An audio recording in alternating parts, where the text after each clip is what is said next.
Bismillahirrahmanirrahim. Assalamualaikum warahmatullahi wabarakatuh. Alhamdulillahi rabbil alamin.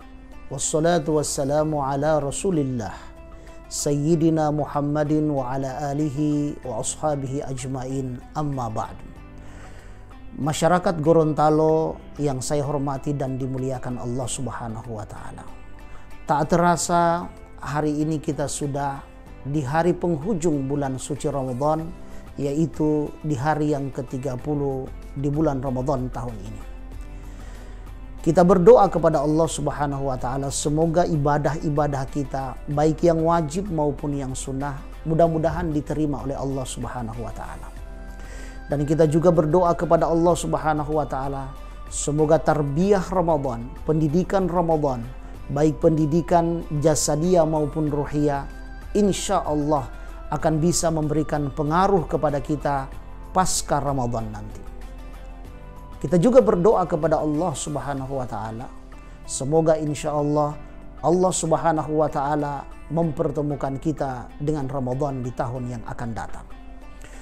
Masyarakat Gorontalo yang saya hormati dan dimuliakan Allah, ada beberapa amalan yang dianjurkan oleh Rasulullah Sallallahu Alaihi Wasallam kepada kita ketika di hari raya Idul Fitri.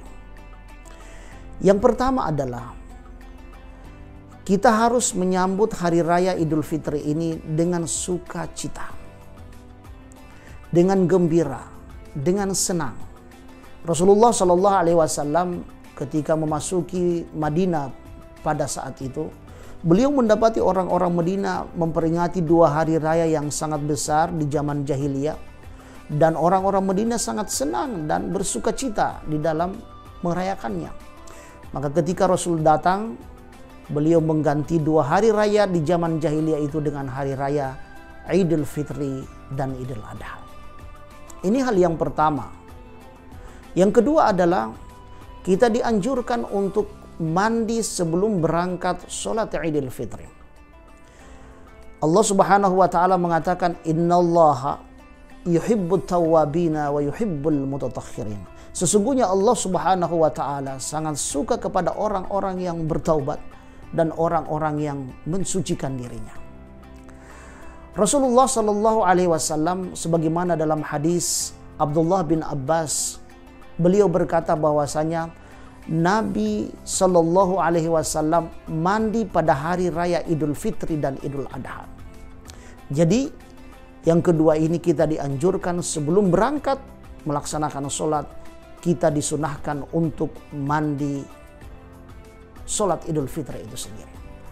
Yang ketiga adalah kita dianjurkan untuk memakai pakaian yang terbaik. Ibnul Qayyim Az-Zawjiyah mengatakan bahwasanya Rasulullah Shallallahu Alaihi Wasallam punya pakaian khusus untuk lil idaini, untuk dua id tersebut, yaitu sholat Idul Fitri dan Idul Adha. Pakaian ini hanya beliau pakai ketika pada saat Idul Fitri dan Idul Adha. Mungkin kita sebagai masyarakat muslim sekarang ini, pakaian yang terbaik kita sesuai dengan kemampuan kita, dan dianjurkan kepada kita untuk memakai pakaian putih ketika hari raya Idul Fitri tersebut. Yang keempat adalah dianjurkan kepada kita juga di hari raya Idul Fitri ini, sebelum kita melakukan atau berangkat sholat Idul Fitri, untuk makan makanan yang ringan. Hadis dari Anas radhiyallahu anhu, Rasulullah sallallahu alaihi wasallam beliau mengatakan, Rasulullah sallallahu alaihi wasallam tidak keluar untuk melaksanakan sholat Idul Fitri sampai beliau makan kurma dengan jumlah yang ganjil.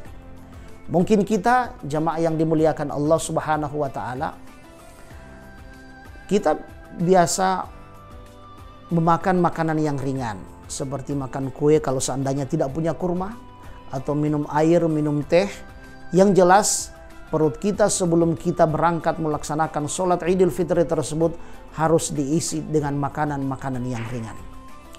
Selanjutnya jamaah yang dimuliakan Allah subhanahu wa ta'ala, kita dianjurkan untuk berjalan kaki menuju tempat pelaksanaan sholat Idul Fitri itu sendiri. Hadis dari Ali radhiyallahu anhu, beliau berkata, termasuk dalam sunnah Rasulullah SAW adalah keluar pada hari raya Idul Fitri dengan berjalan kaki. Artinya kita dianjurkan berjalan kaki menuju ke tempat kita untuk melaksanakan sholat. Dan dianjurkan pula ketika kita selesai melaksanakan sholat Idul Fitri dan mendengarkan khutbah, kita mengambil jalan yang berbeda dari jalan pertama kita menuju ke masjid tersebut. Ini merupakan ajaran ataupun sunnah Rasulullah Sallallahu Alaihi Wasallam. Tujuannya adalah agar supaya kita bisa bersilaturahmi, bertemu dengan saudara-saudara kita Muslim yang lainnya. Yang terakhir, Rasulullah SAW menganjurkan kepada kita di hari raya Idul Fitri tersebut untuk bertakbir, bertahmid saat berjalan menuju tempat sholat kita. Hadis riwayat Umar radhiyallahu anhu bahwasanya beliau berkata, sesungguhnya Rasulullah Sallallahu Alaihi Wasallam dahulu ketika keluar dari rumahnya pada hari raya Idul Fitri, beliau mengeraskan suaranya ketika berjalan sambil bertahlil dan bertakbir. Di antara bacaan yang diajarkan oleh Rasulullah SAW dalam bertakbir dan bertahlil adalah Allahu Akbar, Allahu Akbar, Allahu Akbar, walillahil hamd. Inilah beberapa amalan-amalan sunnah yang diajarkan oleh Rasulullah Sallallahu Alaihi Wasallam kepada kita ketika kita memasuki hari raya Idul Fitri ini. Kita berdoa kepada Allah Subhanahu wa taala, semoga Allah Subhanahu wa taala menjadikan kita menjadi orang-orang yang bertakwa. Menjadikan Idul Fitri ini sebagai momen mengangkat derajat kita dari derajat orang-orang yang muslim menjadi derajat orang-orang yang beriman, dan lebih tinggi lagi adalah derajat orang-orang yang bertakwa. Itulah harapan kita ketika kita melaksanakan ibadah puasa, yaitu menjadi orang-orang yang la'allakum tattaqun. Masyarakat Gorontalo yang kami hormati dan kami muliakan, selamat Hari Raya Idul Fitri 1442 Hijriah. Semoga insya Allah kita menjadi orang-orang yang fitrah, orang-orang yang suci, dan orang-orang yang mendapatkan berkah dan hidayah dari Allah Subhanahu wa taala. Dan semoga pula insya Allah kita akan dipertemukan dengan Ramadan di tahun yang akan datang. Amin, amin ya rabbal alamin. Demikian apa yang kami bisa sampaikan dalam kultum terakhir dalam program Cahaya Ramadan kita pada kesempatan hari ini. Mudah-mudahan Allah Subhanahu wa taala selalu memberikan hidayah dan taufiknya kepada kita dan memberikan semangat kepada kita untuk belajar dan mempelajari agama kita yang tercinta ini. Terima kasih, jazakumullah khairan katsiran. Wassalamualaikum warahmatullahi wabarakatuh.